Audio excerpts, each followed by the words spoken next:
if you just hear something 20 times, you begin to think it's true. The principles of brainwashing are really so simple. My mom used to work in advertising. So my first job when I was a kid in college was something where in market research, I was a coder. So we would read these questionnaires, right? And they would ask someone, I remember this one in particular, but so significant.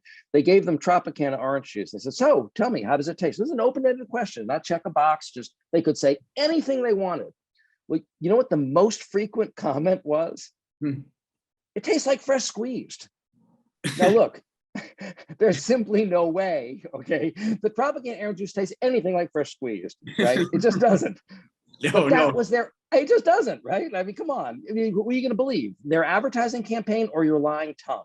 Well, apparently the answer is the advertising campaign, because that was Tropicana. When I was a kid, you couldn't flip through the advertisements, okay? There was we didn't have remote controls, we didn't have VCRs, okay? We had 3 channels in black and white, and you watched the damn ads, okay? So you heard hundreds and hundreds of times, Tropicana tastes more like fresh squeezed. Tropicana tastes more.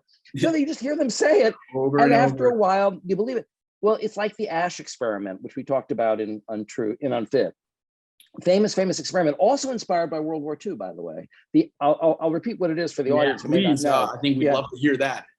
So the Ash experiment is really one of the more brilliant experiments in psychology. One of the things that they asked after World War II was exactly the question you're asking. How could you convince all these people to believe something so crazy, right? How does that happen? These people were, civilized, cultured, educated, they weren't crazy, and the answer is that the social pressure really shapes our perception of even the most basic forms of reality. What they did was they had people come into a room at the basement at Yale University, right, and showed them 3 lines. 2 lines were identical in size, and one was obviously larger.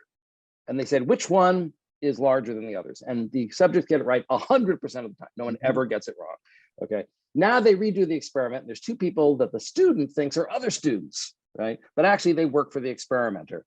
And so they go, so which line is longer? And the other 2, oh, well, it's this one over here, obviously. And the guy kind of looks around like, really? They picked the smaller one, right? They picked on purpose. They picked the smaller one, right, on purpose. And something like 30% of the people changed their answer.